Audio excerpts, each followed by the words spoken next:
kind of read that for yourself within the chapter and identify with that through the PowerPoints. There are a couple of other issues that I'm not really going to touch on that the book talks about because, again, you can just read it for yourself, such as DPN or Deaf President Now. You guys have probably discussed that in some of your ASL or deaf culture classes, so I'm not going to beat a dead horse. Also, the deaf jokes in the chapter are really good. You should look at those. It's important to see some of the deaf humor just because, first of all, you probably will end up interpreting those jokes at some point. And secondly, just to understand that those jokes come from a place where there's some truth in them. It's just like sarcasm. You know, some people are sarcastic and they say they're just kidding, but there may be an element of truth in what they're saying, or at least they believe there to be an element of truth in what they're saying. And so it's good for us to know what some of the deaf perspective of interpreters or of their world is, just because there may be an element of truth there. They may have been taken advantage of before by interpreters, and we can't, I guess, deny that fact or try to dismiss it. So anyway, one other thing that a couple of you guys have brought to my attention, in looking at some of your posts on the message boards, I wanted to just do a quick reminder, and especially with our topic this week, that deaf people are not our only consumers. Remember, as far as the Code of Professional Conduct states, deaf and hearing, or really anyone involved in the interpreted situation, is a consumer. So whether it's deaf, hearing, hard of hearing, deaf-blind, it doesn't matter who the person is. If they're in the interpreted situation, they are a consumer. The only exception to that would be your fellow interpreter, if you had a team interpreter, and in that case, that person would be your colleague. At no point, as far as the Code of Professional Conduct is concerned, at no point is the teacher or the principal or the doctor or whomever considered your colleague. I'm not saying that in reality, if I work full-time for the school, that the teacher wouldn't be my colleague. However, to keep it clear as far as definitions for the CPC goes, so that you know which tenets apply to what situation, whenever the CPC says colleague, it only refers to your fellow interpreter. So, just a definition reminder there for when you're answering your ethical scenarios. Alright, moving on. One thing that the book talks about is just deaf people feeling like interpreters, or again, the hearing population, are taking advantage of them. And sadly, again, that comes from a place of truth. It's not that all hearing people are bad people, or all hearing people are out there to get deaf people. That's not true. You can't stereotype anybody and say that.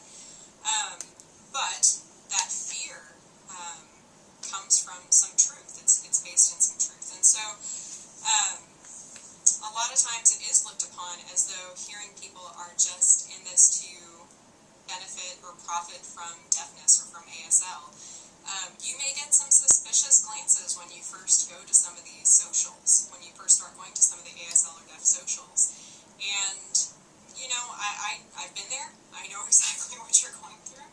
And I know what it feels like to be kind of shunned or rejected for a while. But the truth of the matter is if you stick it out and you keep going and you show your persistence and you show your tenacity, you show your heart, that's really what they're going to see. They're going to know the intentions of your heart. And I know that sounds cheesy, but it's just true. Then, after a while, they're going to start to say, hey, you know, that chick, she keeps, or that guy, he keeps coming to all of the socials. He's sincere about this. He's not just coming to get his credit for his ASL class. Because honestly, that's probably what they think you're there for, until they see you repeatedly. And then they're like, oh, this person really is trying to learn the language and really trying to do a good thing, not just trying to get credit for a class or not just in it for the money or whatever. And the truth of the matter is, I mean, deaf people used to think that about interpreters when we made, like, nothing. And now we make a lot more. And so, you know, that problem has been compounded, or that thinking process, at least, is much more in that direction. For that reason, I think that it's really important that we contribute to what I call the pool of reciprocity. It's not just me. A lot of people refer to it as the pool of reciprocity.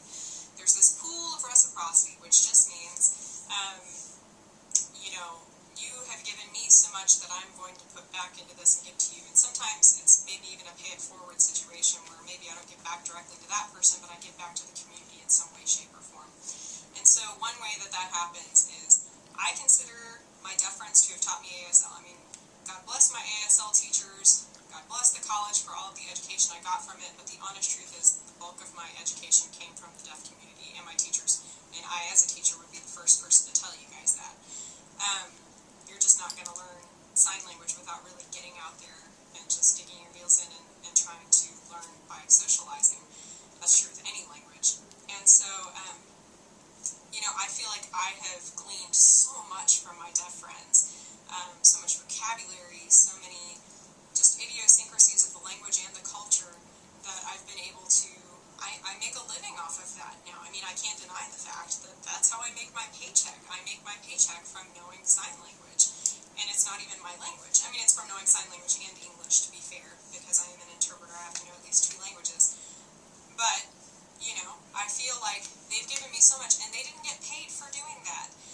They've given so freely of their time and effort and knowledge, and I benefited from that. And so henceforth, every opportunity I get, as long as it's not taking away jobs from interpreters, I will try to do some pro bono work for my deaf friends. I have some friends who live in rural areas and they can't get high-speed internet for VRS, and so sometimes I'll go out to their houses, and if they have some business calls and stuff that they need to make, I'll interpret their phone calls for them. And here's one where some interpreters would disagree with me and say that I am stealing jobs, but again, it's not what would Lael do, but I feel like I have backing for what I do. There are some of my deaf friends who they want to get their foot in the door at a company and want to interview, but they don't want to put down that they're deaf, and they don't want to already have a knock against them by having the company hire an interpreter for them for their very first meeting. And so I have, for quite a few of my deaf friends, gone to their initial interview and interpreted for them just so they can get their foot in the door and so that somebody can see the skills that they have before they say, okay, now if we have business meetings or if we do this, I'm going to need you guys to hire an interpreter for me. It's not something I would continue to do throughout their career, because obviously at that point the business really does need to foot the bill at that, but just to get their foot in the door. And I have some people that will disagree with me, and the company should be paying for that, and I can't deny that that's probably true, but the reality of it is, illegal as it may be, they're probably going to be discriminated against if they don't at least get their foot in the door and people can just see them shine. And so, I'm probably going to get flaming arrows thrown at me for that, but